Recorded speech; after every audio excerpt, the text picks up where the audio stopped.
So today we are discussing one of the important topic which has become a burning topic as far as the national event is concerned for last almost 1.5 months, because this incident started in May, 3rd of May.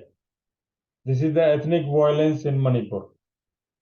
So we'll discuss this subject. First of all, I'll speak for 10 to 15 minutes and then we'll allow you to share your views and ask questions. So the present ethnic violence in Manipur is known to you. You must be reading in the newspaper that Imphal, East, West, Chudachandpur, the districts of Manipur, they are burning. There is a lot of arson. Almost 200 people have died. 60,000 have been displaced. And there is a lot of hue and cry between the two communities which are inhabiting these areas of Manipur. So first of all, we should try to understand that if you look at the map of the Manipur, on the north, you will find that it is bounded by Nagaland. On the west, it is bounded by Assam. And on the eastern side, it is bounded by Myanmar. Myanmar, I mean to say Burma. And on the southern side, it is bounded by Mizoram. As far as the eastern side is concerned, that is the border of Myanmar. It has got Saigon region in the east and Chin state in the south. So therefore, we have got almost 390 kilometer of border of Myanmar, that is Burma, on the eastern side, which is to be manned by the Assam Rifles. And this border is a porous border. When I say porous border means it is difficult to control infiltration, exfiltration. It is full of jungles. And unlike border of Pakistan, which we share in the western border and eastern border, that is with the Bangladesh, this border is unfenced. Almost only 5 kilometers of fence exists. Rest of the border is completely porous. So Methi is the official language of the Manipur. It is also known as Manipuri. Manipur up to 1956 was union territory and became state in 1972. So presently the governor of Manipur is Ansuya Uke and CM is North N. Biren Singh, who is ex-BSF. When I say ex-BSF, he has probably retired as inspector of the BSF and he is in charge of the state. And he is a BJP CM, Bharatiya Janata Party CM. This Manipur has got 60 MLAs. It has got 2 Lok Sabha seats and 1 Rajya Sabha seat. High Court of Manipur is in Imphal. So now the question comes: where are the Metis inhabited and where are the Kuki tribes inhabited? Metis are 50%, 55%. They are Hindus, and Kukis and are basically divided into 2 kind of tribe: Kuki Jo tribes and Kuki Chin Mizo tribe. They are almost 40 to 42%. They are Christians. So if you look at the bowl, this is of Manipur. So the central part of the valley is inhabited by the Metis, whereas on the hills, which are surrounded by the central part, they are basically inhabited by Kukis. So it is like a cricket stadium. If you look at the cricket stadium, in the central where the cricket is being played, where there is a pitch, so that is the area which is inhabited by the Metis, and the surrounding area where the spectators are, that is inhabited by the Kukis.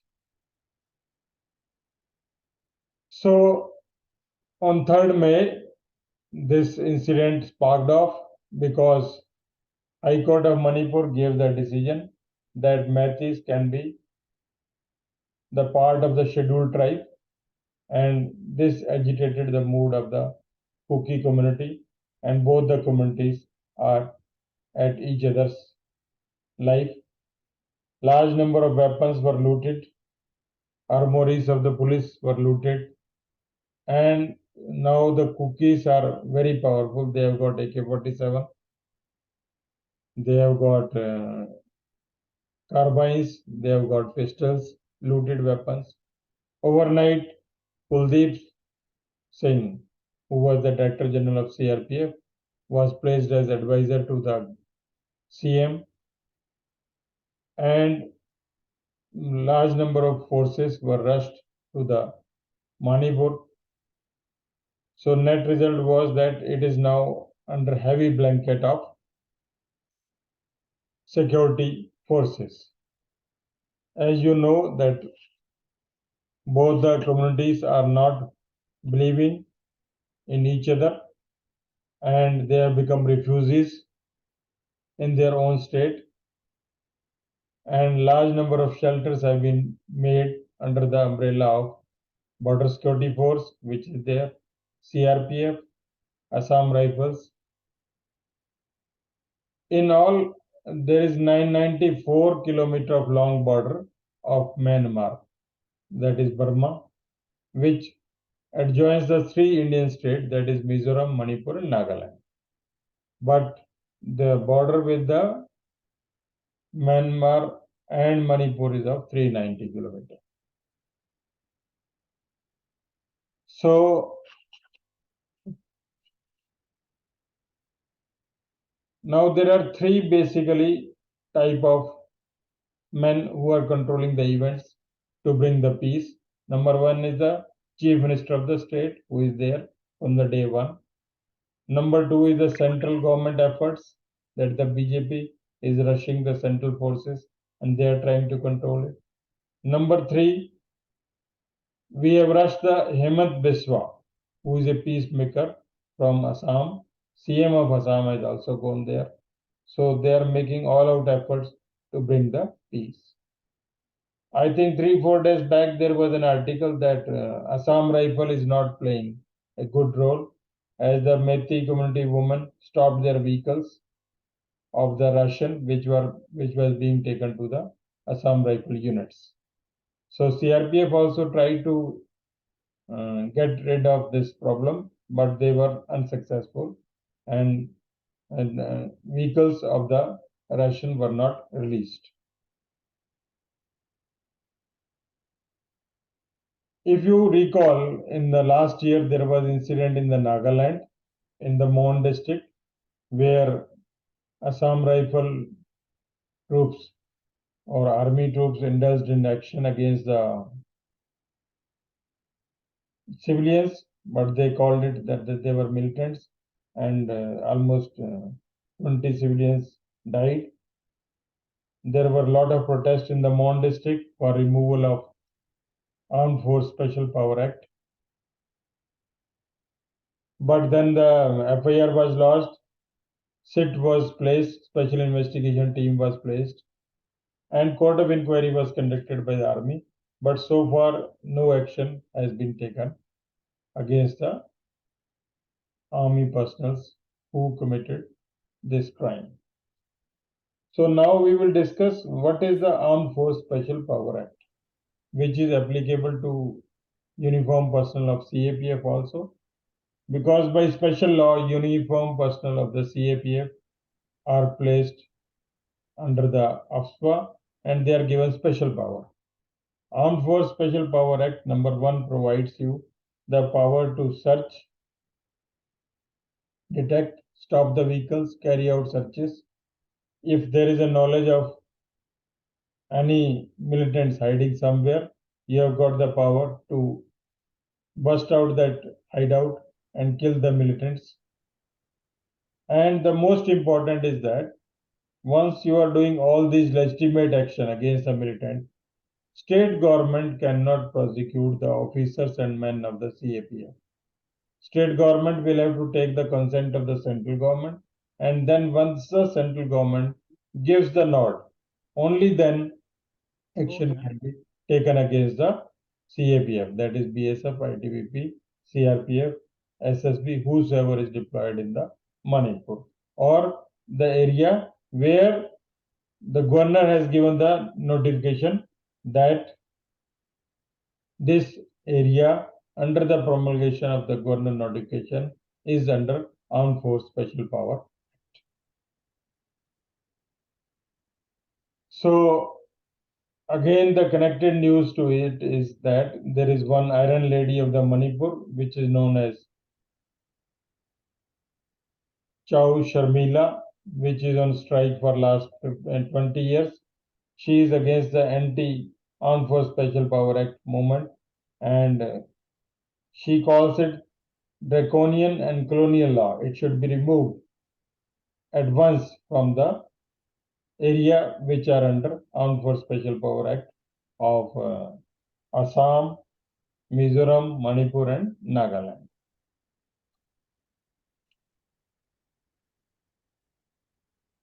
So when these incidents were taking place, two of the BSF soldiers also died.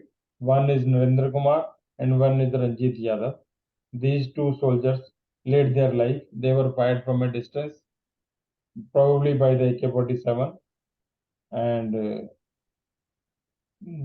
that is the two martyrs so far. So this is in all what I can say. Now the question is, what are the peace efforts we have made so far? CM has called for the peace. Even the Home Minister visited the affected area of looting, arson, and where the houses were burned. Even the house of the Cabinet Minister Ranjan was also burned. But both the sides are not trusting each other, and there is demand for autonomy that cookies should be given separate area. Why things came to such a pass? Because the High Court of Manipur came out with the order that Metis deserve to be called as scheduled tribe, and the scheduled tribe status is applicable to them. Even the Supreme Court came out with a judgment that High Court has got no powers to alter the status of communities who are inhabiting the particular area from general to ST. But things are not still proving to be peaceful in Manipur. All the MLAs, 7 MLAs who belong to BJP and belong to Kuki community, they are not trusting the Chief Minister of the state, and they are calling that the peace committee which has been called is untrustworthy and we are not part and parcel of that meeting. So therefore, a lot has to be done in this area to bring peace. It is a volatile zone which is bordering Myanmar, and then there is a neighbor to it which is known to you, that is China, who says that whole of the Arunachal Pradesh is disputed. China calls the whole Arunachal Pradesh as South Tibet and doesn't accept even the movement of the Dalai Lama in that area. So Indian government will have to make a lot of efforts to bring peace in this area. As soon as the peace is brought, it is better for the Manipur as well as for the government of India and as well as for the nation. This is in nutshell what I wanted to tell you about the ethnic violence. So I have finished my talk. Now it is your session. You can discuss first of all among yourself, and then if there are questions, we'll tackle one by one. Yes, continue. Whatever the inputs you have, you are most welcome to speak. Good morning, sir. In this reference, I tried to follow up on the issue after the prelims, and I realized that in this case, the effective action has not been taken in a certain sense because the forces have been deployed, but they are not given mandate to take action against the people who are inflicting violence even on each other. They are not enforcing the law itself. They just stand by to the violence. So in order to make the process effective, there needs to be some mandate given to the CAPF as well as the police forces of the state to take strict action against the violence inflicting people. They may be from Metal community or Cook, doesn't matter. Okay, next.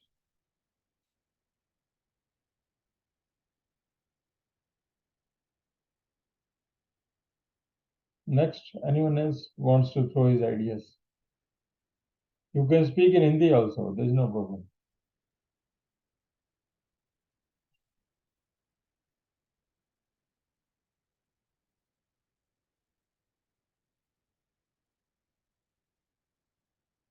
बोलिए, अपने विचार तो रखिए, बोलिए, कुछ तो बोलिए भाई। आप नहीं बोलेंगे तो फिर इंटरव्यू में भी आप, मुझे लगता है, चुप ही रह जाए।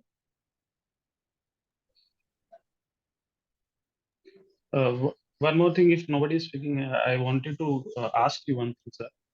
In certain examination questions as well as in certain media events, all 7 forces, including NSG as well as Assam Rifles, are referred to as CAP. But in some cases, they refer only 5, the core CAP. So leaving out the NSG and Assam. So, in terms of interview, if we are asked anything relevant to that, should we consider all 7 or just core 5? All 5, because NSG is basically on deputation. NSG is totally based on deputation. All the 5 forces and army are sending their troops and officers, and then the NSG is made. Even IPS are also coming on deputation. What my point as far as NSG is concerned? And Yes, about sir. the Yes, Assam sir. Rifle, it is under Ministry of Home Affairs, but it gives report to the Ministry of Defense because its officer cadre is manned by the army. Yes, sir. So we will have to leave out the 2 NSG and Assam Rifle and only focus on 5. For CAPA purpose, it is only 5. Yes. And in this reference, sir, in the Previously, that is also seems to be correct because there is one civil right groups which has given in writing to the Prime Minister of the country that because of the divisive politics, Manipur is burning and no concrete step is being taken. And someone has also said that Prime Minister should come out openly and situation should be brought under control. yes, sir. One more suggestion. If I would have been in the situation, in the commanding position, I would have taken. It's better to create small circles in the region and then separate them in order to enforce the law itself, rather than focusing on the entire state at the same instant. Should divide the areas in a very small divisions and then enforce the law in those divisions, which will effectively result in the entire state coming under control of the law and order in a peace. That would be effective way. And in order to mandate the implementation of the law itself and create trust between the communities and the government, we need to take into confidence the regional leaders of those communities rather than focusing on MLAs or MPs of the region. We should focus on those leaders of those communities which they hail as important or which they actually listen to. That would help us in creating. Recently, the Minister of Home Affairs, this Ministry of CM, Chief Minister of the State, has removed the DG also. This DG was from the basically Methi community, Kuki community. So that is also a wrong decision. In this crisis, there should be someone from their side also who can convey the viewpoint and should be close to the CM so that things are better when they are being addressed. Yes, sir. Such actions actually send a message that the government itself was not trusting the community, and they are against that community itself. So they will not trust the government or the people from other side at all. So now we'll stop our conversation here only, and we'll only talk about the Armed Force Special Power Act. Good morning, sir. Yes. I have raised hand. I want to ask something. Yes. Sir, firstly, tell me the difference between, sir, insurgency, Naxalism, and terrorism, and in which category we would put the Manipur violence, and how and why? Actually, these are the terms which are intermingling with one another. Number one. Number two, there have been long periods of insurgency in the Manipur. The major insurgency is the issue when there is outside sport from the outer countries. Say Burma is sporting, Myanmar is sporting, China is sporting, and these people take the arms against our own person, maybe BSF, maybe local police, or maybe local civilians. But they are getting money and funding as well as training from the foreign countries. In this case, in the reference case, it is China and Myanmar. Then it is insurgency. But the present situation, it cannot be said to be a part of insurgency or to be a part of terrorism because it is a clash, ethnic clash between the two communities. Got my point? Yes, sir. But firstly, I want to know the basic difference between insurgency and Insurgency, I have Naxalism. explained to you. This is insurgency. When you take up the weapon and you receive the funds and you get the training from a foreign country, that is insurgency. Clear? Now come to terrorism. Terrorism means we have raised the front from our own sources and we have got the weapon and we are causing terror in the mind of general public. Means we are throwing bomb at the bus stand, we are throwing bomb at the railway station, so that the local populace gets terrified. And we go after some of the selected targets also. That is terrorism. In case of Naxalism, it is known as left-wing extremism. Why left-wing extremism? Because they are communist in nature. Their views are not matching with the general views of the country. And they are getting support from the left-wing extremism leaders. These leaders are getting support from ideology, communist ideology, and they are getting funds from the communist countries. That is nationalism. Okay, sir. Thank you. Yes, next. Good morning, sir. Yeah. Yes, sir. How can we justify the recent clash between army and Assam Rifles or Assam or the police, which was local police, which was held there, sir, in Manipur? Means army and the police has clashed. Yes, sir.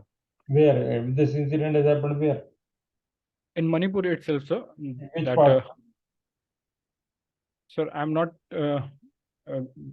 able to name the part, sir, but recently I got the information through YouTube, sir, that there was a video where army personnel were boycotted by the local police, and they were alleging their role in means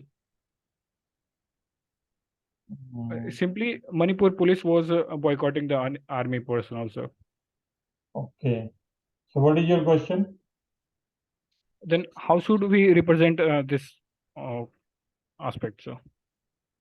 If this is happening on the ground, it is a sorry state of affair. It should not happen. First of all, it is unfortunate. Because all the men in uniform, whether they are in police or they are in the CAPF or they are in the Assam Rifle or they are in the army, they have got only one motto: security. It is either the security of the state or the security of the nation. So this clash should not happen. Number one. If it has happened, it is a specific case and it needs investigation. Otherwise, we have not heard of this kind of clash. Even I haven't read in the newspapers because I read 2-3 newspapers daily, but I have not read it so far. Sir, it was not mentioned in the newspaper, but I got this news. And don't worry about the YouTube because it may be a fake also. Okay, sir. Thank you. I wanted to ask a relevant question, sir. Just as Mr. Shashikant referred to the YouTube as a source, we are not allowed to use such sources, right, sir? When we are referring to data or any statistics. Because anything coming in the print media has got the responsibility, direct responsibility. Yes. That newspaper will own the responsibility. The name of the correspondent will be published. The name of newspaper is there. Name of editor is there. So it is an authentic news. In YouTube, we cannot trust. Yes, sir. That is what I wanted to ask, because even for information, I only refer to the Hindu or any state or media service such as DD News or Sunset, rather than going for any other source. Anything which is surfacing on Facebook, YouTube, Instagram, WhatsApp, it is all social media. Social media is also playing a big role, but it is still a questionable whether it is authentic, fake, or it has been deliberately created to swing the mood of the public.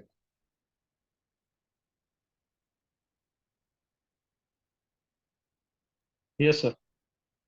So our next question was कि मैं जो आपसे we were trying to solve one of the situation reaction test, that supposing you are a part of CRPF contingent there and Armed Force Special Power Act is there, while controlling the mob you had to fire, and subsequently there was a result of 2 civilians.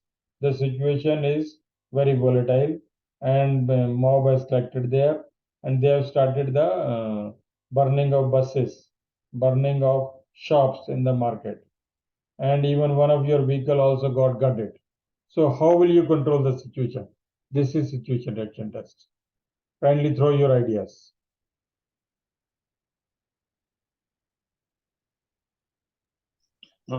First, can I go, sir? Yes, yes. Okay.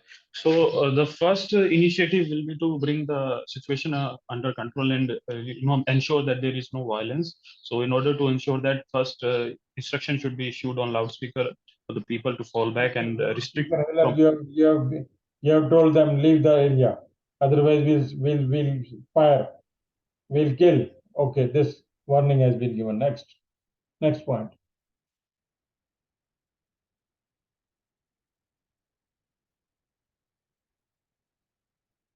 Next point, take the assistance of police. Next point is always call the local police on the scene because they'll be helpful to you whenever the case build up in prosecuting the people or in defending you. Call the police. Number 3, if possible, magistrate, SDM or DC should arrive at the scene because they will be witness to the whole scene and they will try to defend you whenever the things turn unfavorable to you. Next, still things are not under control. SDM is there, DC is there, SP is there, you are also there, commandant is also there, your commandant is there also there. Still things are not moving in the right direction. Now how will you control it as an officer?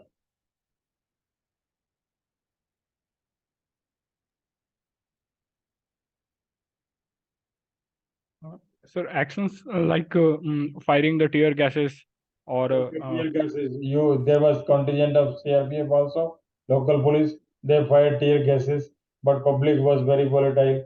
They used to have wet blankets with them. They used to collect the shell and threw back on your troops. And in fact, your two of the troop personnel, after inhaling these gases, they have become semi-unconscious. Next. Sorry about the disconnection, sir. Actually, I was not able to hear half of it, but I understand what you're trying to say. And my response in this situation will be to lead from the front, ensure that we cover our nose with at least some sort of mask if it is available. If otherwise, we will make use of our in-house handkerchief or something material that we can find to create mask. I'll lead from the front with shields in hand and use the riot control tactics to enforce the people into moving backwards and inflict minimum damage and ensure maximum output. Okay. You took all the precautions. You adopted this riot control drill also, but there was one leader who was with black pant and white shirt. He was propagating and he was shouting slogans against the country, against the CM of the Manipur, and large number of crowds were following him. Now, what action will you take? The immediate action will be to arrest that person and That is ensure. not possible. If you send your men to arrest Probably they'll be killed by the mob.